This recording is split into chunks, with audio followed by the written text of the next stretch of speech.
Good morning बच्चों। आज हम आपके सामने लेकर के आए हैं नेक्स्ट पार्ट। और ऐसी आशा ही करते हैं कि उसे आप बड़े अच्छे से समझेंगे। तो देखिए, जब क्या होता है, जब वो अध्यापक उनको पढ़ाना चाहते हैं, बड़ा अच्छे सारे चीज़ें उनको सिखाना चाहते हैं बच्चों को, क्योंकि उनका अंतिम लेसन होता है। वो चाहते हैं कि जो भी चीज़ें हैं मेरे पास हैं वो सारी की सारी अच्छी चीज़ आप समझ लें।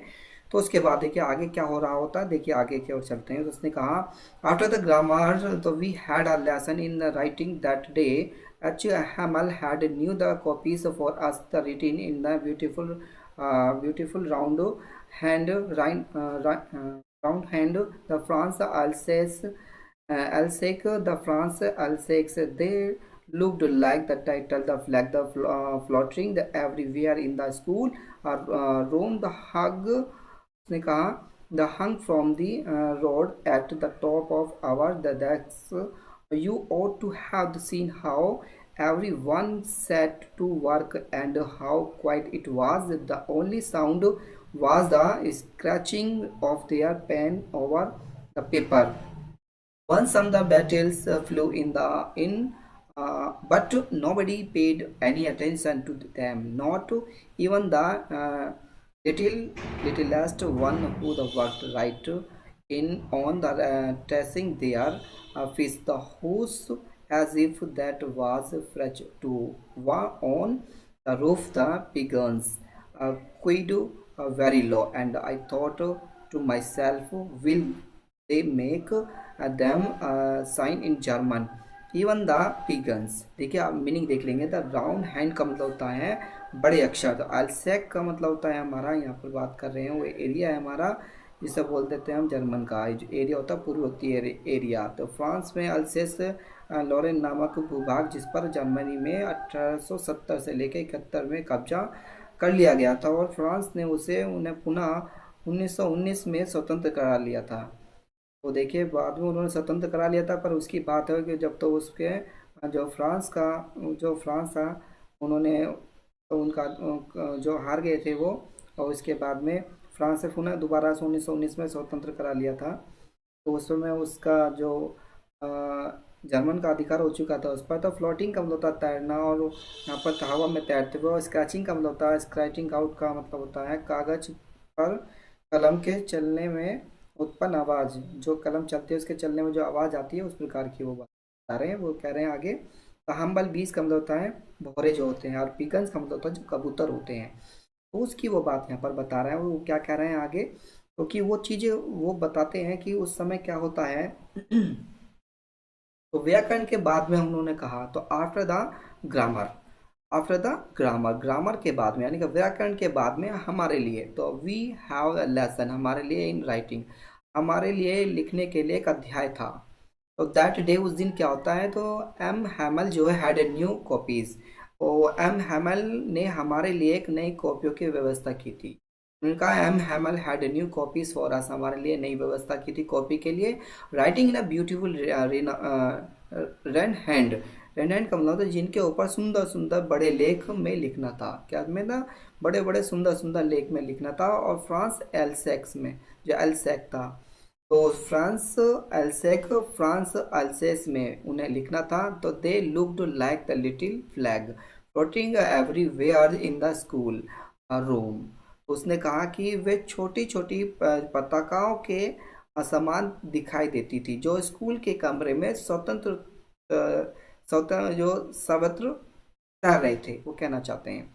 तो hung from the road the top of our desk, तो उसने कहा वो हमारी डेस्कों की चोटी के ऊपर छड़ से, उसने कहा छड़ से बंधे हुए थे और देखा जा सकता था। वो कह रहे हैं तो you ought to have the scene, वो देखा जा सकता था। हाउ मिस होता है कैसे, एवरी वन सेट वर्क, क्योंकि प्रत्येक में जो सब लोग थे वो काम में जुटे हुए थे, सब सेट थे, सब अपने अपने कार्यों में जुटे हुए थे।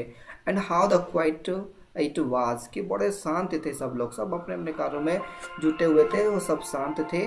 तो वो आगे क्या कह रहे हैं ध्यान देंगे।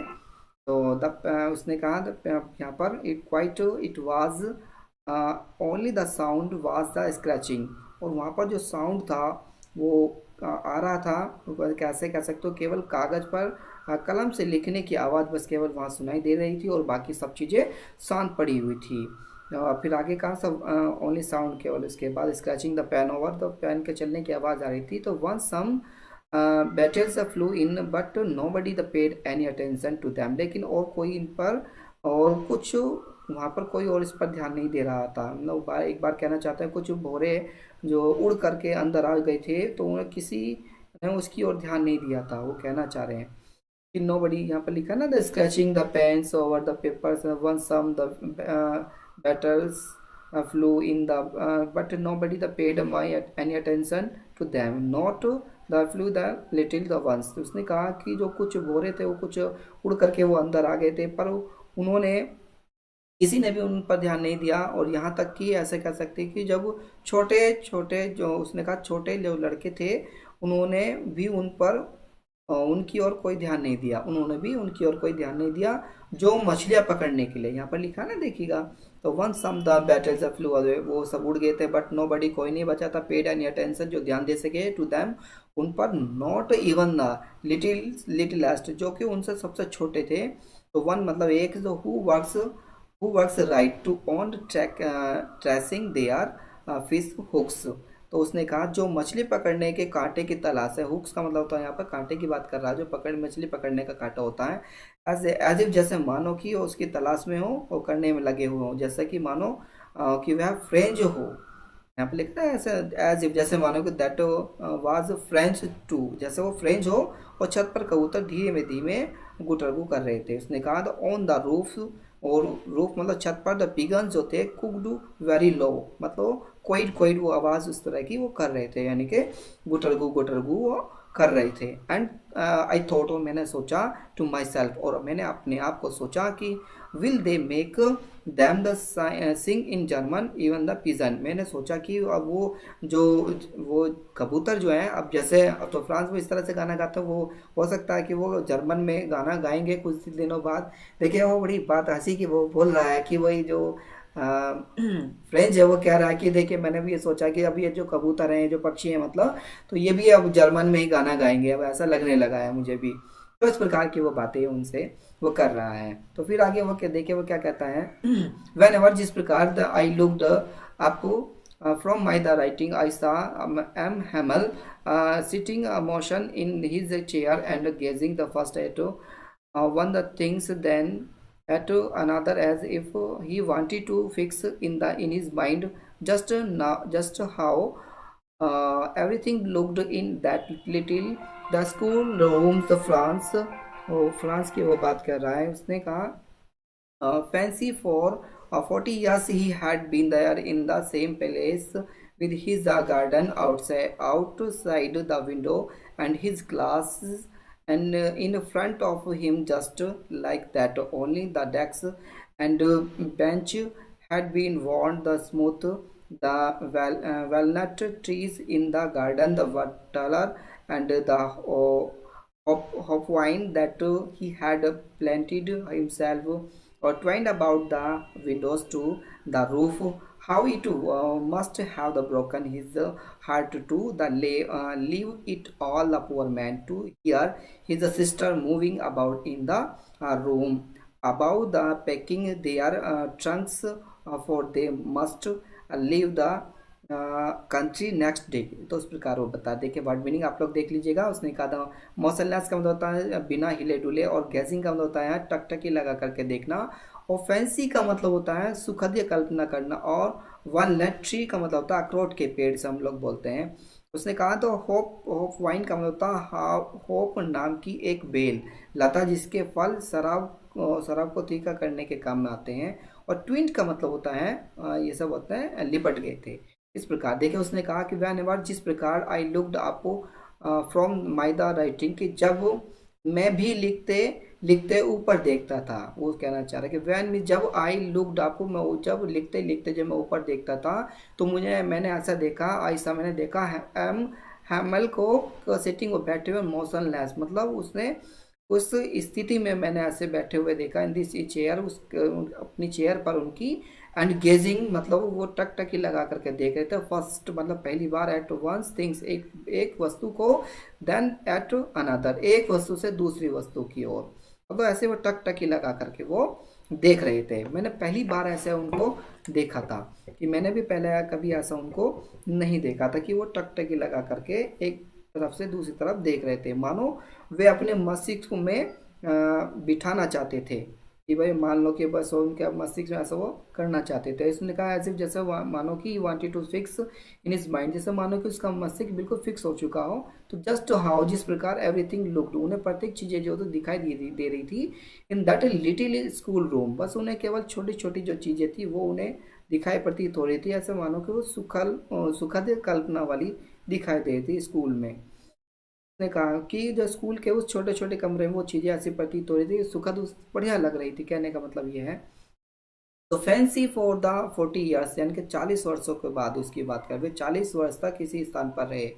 40 years he had been the there in the same place, वो सेम प्लेस उसी स्थान पर 40 वर्ष तक लगातार रहे, उन्होंने वही कार्य किया 40 साल तक। विद हिज गार्डन, उसी गार्डन में आउटसाइड बाहर की तरफ the window and his class in the front of him. वो कहना चाह रहे हैं कि वो खिड़की के बाहर उनका एक बगीचा था और उनके सामने उनकी कक्षाएं उसी तरह की थी, और केवल उनकी डेस्क और बेंच घिस करके चिकने हो गए थे, वो कहना चाह रहे हैं। Only the desk and bench had been the worn, the smooth, the valiant tree and the garden were taller in the hop of wine। और इस प्रकार वो कह रहे हैं जो बगीचे में एक अखरोट के पेड़ थे जो का कुछ लंबा हो गया था, और उनकी जो हॉप वाइन जो उन्होंने स्वयं लगाई थी, जो उन्होंने वो सब चीज़ें स्वयं लगाई थी, वो उनकी वो बात कर रहे हैं। वो कह रहे हैं इस तरह से कि किस प्रकार वो चीज़ें कर कंप्लीट करेंगे, वो चीज़ें वो बता रहे हैं कि वो ऐसी चीज़ें वो हो गई थी। तो उस प्रकार वो कह रहे हैं, फिर आगे क्या कह रहे हैं, क्योंकि वो जो वाइन थी, वो जो होप वाइन है जो स्वयं उन्होंने लगाई थी, जो खिड़की से लिपट कर वो उनकी छत तक चली गई थी, वो कहना चाह रहे हैं। क्योंकि उन्होंने कहा कि जो उनके जो गार्डन था, बगीचा था, बट द टालर, वो भी काफ़ी, जो पेड़ थे वो भी बड़े हो गए थे, एंड द हॉप वाइन जो बेल थी उनकी, he had the planted himself, वो अपना आप ही ट्वाइन वो और भी ज़्यादा बढ़ती चली गई थी। तो ट्वाइन का मतलब होता है राउंड एंड राउंड, लिपट जाना, मतलब वो राउंड एंड राउंड लिपटती चली गई थी।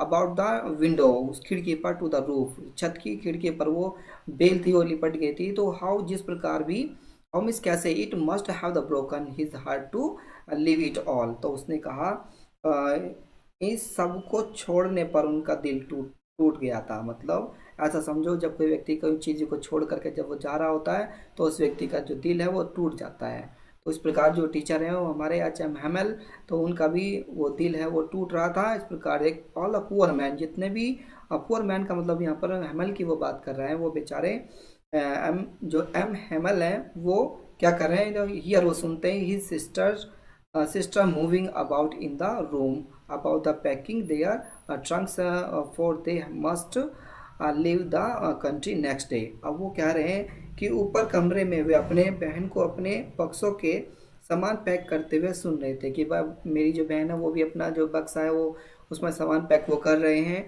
और क्योंकि उन्हें अगले दिन देश को छोड़ना था। इस प्रकार वो कह रहे थे कि मुझे अब अगले दिन जो है देश को छोड़ना है, और मैं जब भी अगले दिन वहाँ पर मैं जा पाऊँगा। तो इस प्रकार वो कह रहे हैं कि मुझे अब अगला दिन भी है वो छोड़ना है।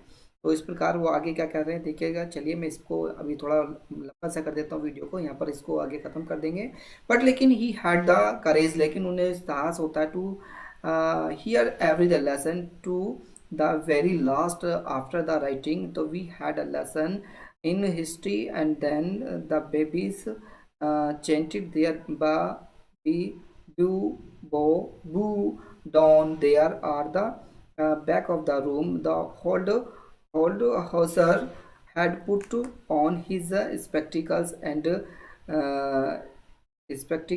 and holding his prime in both hands spelled the letters with them. You could see that he too was crying. His voice trembled with the emotion, and it was so funny to hear him that we all wanted laugh and cry.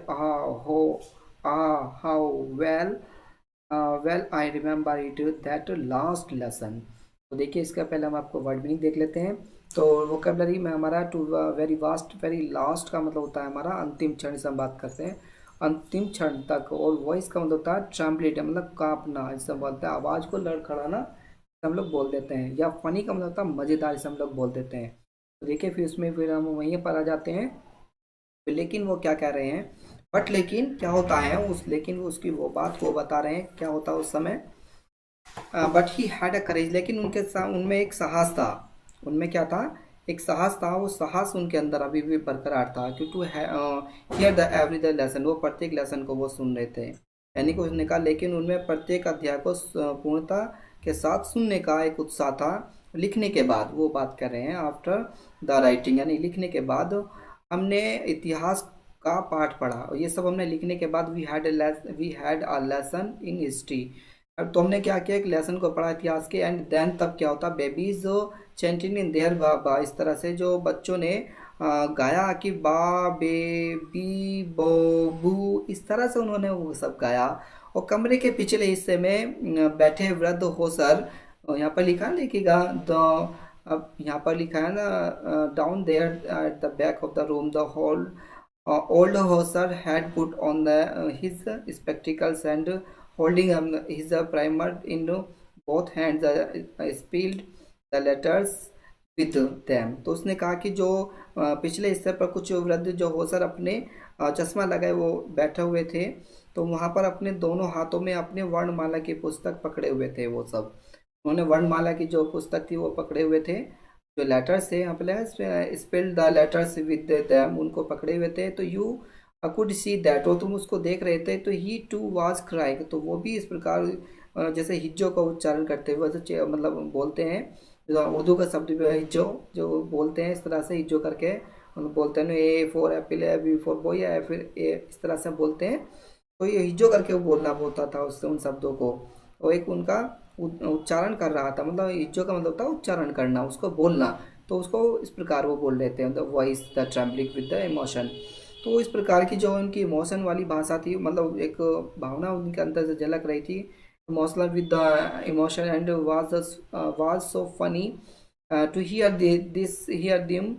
Him that he all wanted to laugh and cry. मतलब सभी जो भावेश होकर के उनकी आवाज़ काँप रही थी, और वो सबको सुनना इतना मज़ेदार था कि मानो कि हम सभी हंसना और रोना चाहते थे। मतलब वो कंडीशन हमारी ऐसी हो चुकी थी। तो उस समय हम लोग क्या चाहते थे, we all wanted to laugh and cry, तो हम सब रोना चाहते थे और हंसना चाहते थे। और उसने कहा हाँ, फिर भी अंतिम पार्ट मुझे कितनी अच्छी प्रकार याद है। उसने कहा I remember it the last lesson, मुझे अंतिम पार्ट भी मुझे कितना याद है। तो उस बात को वो बता रहे हैं। उसमें कहा आगे देखेगा, एट वंस, एक बार फिर उसने कहा, the church clock the struck the 12, then the angels at the same the moment the trumpets of the Persian returning from the drill sounded under over the window। Hamel stood up and very pale in his chair। और उसने कहा I never saw him the look to all of my friends said he।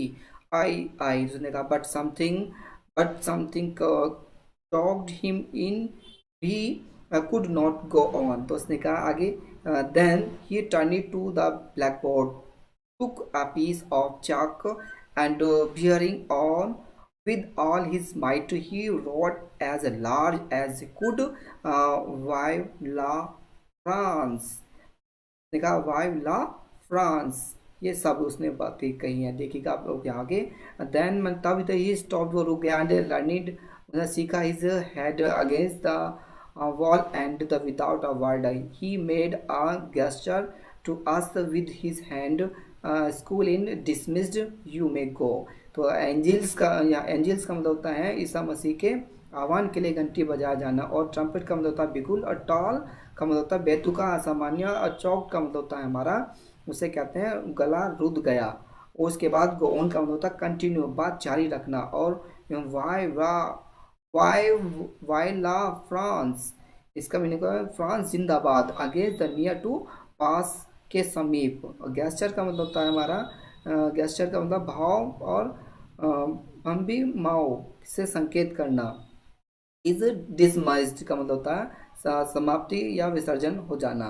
तो उसने कहा कि all मतलब सब, जो ऑन से चार क्लॉक द स्ट्रोक 12। उसने कहा यहाँ पर बात वो कहना चाहे, तभी जो गिरजाघर की जो घंटियाँ थी तब वहाँ पर वो सब चीज़ वो बजने लगी। और उसके बाद में सभी जो कैथोलिक के थे, कैथोलिक की वो बात करें, जितने भी हमारे कैथोलिक थे वो पूजा की घंटी बजने पर उठ गए। यहाँ पर लिखा है कि कैथोलिकों के लिए पूजा की घंटी बज उठी थी, मतलब जो कैथोलिक होते हैं जो पूजा पाठ करने वाले होते हैं उन लोगों के लिए वो घंटी थी वो बज गई। और उसके बाद उसी क्षण एक ड्रिल से लौटते हुए पर्शिया के सैनिक का एक बुगल हमारी खिड़कियों के नीचे सुनाई दे रहा था। तो उसने कहा at the moment the trump the Persian का वो returning the room the drill the sound under the over window. तो हमारी विंडो के सामने वो विंडो के नीचे वो हमें एक जो बिगुल था वो बज रहा था, वो सुनाई दे रहा था हमें। तो एम हेमल अपनी कुर्सी से उठ खड़े हुए, उनका रंग बहुत पीला पड़ गया। तो यहाँ पे कहा उसने कि M Hemal the stood up. वो जो हेमल है वो खड़े हो गए अपने स्थान से, अपने चेयर से, और उनका चेहरा वो पीला पड़ गया। आई never saw him look so tall. उसने कहा कि मैंने ऐसा कभी उन्होंने कहा कि मेरे मित्रों, मैं ना से कहा I never saw him look up, मैं my friend said I that. उसने इस प्रकार कहा कि यहाँ पर कहना चाह रहे हैं कि इतना विश्वास मैंने कभी उनको इतना विश्वास से भरा कभी नहीं देखा, वो कहना चाह रहे हैं। पर लेकिन उसने कहा कि माय फ्रेंड, मेरे मित्रों, सेड ही, उन्होंने कहा कि आई यानी कि मैं, पर उनका गला रुध गया मिस तरह से। बट स्मूथ चौक्ड हिम, मतलब उसका चौक का मतलब होता है गला रुध गया, मतलब वो बात कर रहे हैं कि मतलब कहते कहते जैसा रोन आ जाता है उस प्रकार को बात करें। तो he could not go on, और वो आगे कहते हैं कि वो कुड नॉट गो ऑन, वो और आगे आगे नहीं जा सके। इस तरह से वो कह रहे हैं उनका जो गला था वो रुध गया। और इस प्रकार वो आगे कह रहे हैं मैं अपनी बात तो जारी नहीं रख सका। वो कह रहे हैं उसका जब गला रुक गया तो उस प्रकार कुड नॉट गो ऑन, वो जारी नहीं रख सके, मतलब आगे की बात वो नहीं कह सके। उसके बाद वो यहाँ पर कहना चाह रहे हैं कि फिर देन तब क्या होता है, turn to the blackboard, वो ब्लैक बोर्ड की ओर चले, took the piece of the chalk and bearing the on the with all his might he wrote a large he could वाई वाई वाई ला फ्रांस, उन्होंने सभी कहा। कि उसके बाद वो ब्लैक बोर्ड की ओर जब चले गए तो उन्होंने एक खड़िया उठाई और मतलब चौक उठाई, मतलब बोलते हैं उसे, उन्होंने चौक उठाई और अपनी पूरी शक्ति से बहुत बड़े अक्षरों में लिखा फ्रांस जिंदाबाद। उन्होंने लिखा फ्रांस जिंदाबाद, वो शब्द इन्होंने लिखे। और तब क्या होता, वो रुक गए वो सब चीज़ें करते हुए। इसके बाद क्या हुआ, then he stopped and leaned his head against the wall. अब उन्होंने इसके बाद जो वो रुक गए तो अपना सिर दीवार के समीप जा करके उन्होंने रख दिया, विदाउट ए वर्ड, और बिना किसी कोई शब्द कहे। तो he made a gesture to us with his hand, school dismiss, you may go. और उन्होंने विद्यालय को समाप्त, विद्यालय उस समय क्या होता, उन्होंने सिर झुकाया था और बिना कुछ बोले अपने हाथ को अपने उस ब्लैक बोर्ड पर, मतलब सर को अपने ब्लैक बोर्ड पर रख दिया और भाव से संकेत दिया। मतलब उन्होंने अपने भाव से उन्होंने कहा, गैस्चर करते हुए कहा कि भाई अब ये सब चीज़ हो गई है, बस अब संकेत करते हुए उन्होंने कहा कि विद्यालय समाप्त हुआ, तुम अब सब जा सकते हो, अब कुछ नहीं बचा। तो इस लेसन में देखिए कितना उन्हें दर्द हो रहा है, मतलब कितना भाव विभोर अपना यहाँ पर प्रकट कर रहे हैं, अपना दुख को प्रकट कर रहे हैं कि एक व्यक्ति जब किसी विद्यालय को छोड़ करके जब कोई जाता है तो उन्हें कितना दुख होता है। तो इस प्रकार उन्हें जो उनके टीचर थे एम हेमल, तो उनको दुख हो रहा है अपने स्कूल को छोड़ते हुए। क्यों? क्योंकि अब यहाँ पर फ्रेंच नहीं पढ़ाया जाएगा, अब यहाँ पर जर्मनी लैंग्वेज वो पढ़ाई जाएगी। इस प्रकार उन्हें बड़ा दुख हो रहा था। तो देखिए जब कोई व्यक्ति जाता है तो जाने वाले को बहुत दुख होता है। तो इसी प्रकार दुख सभी को हो रहा था कि अब हम ये भी, इसके बाद हम फ्रेंच लैंग्वेज को नहीं पढ़ेंगे, अब हम जर्मन लैंग्वेज को पढ़ेंगे। तो मैं समझता हूँ कि ऐसी आशा करता हूँ कि ये बड़े अच्छे से आप लोग इस लेसन को समझ चुके होंगे। तो इसी के साथ thank you watching this video.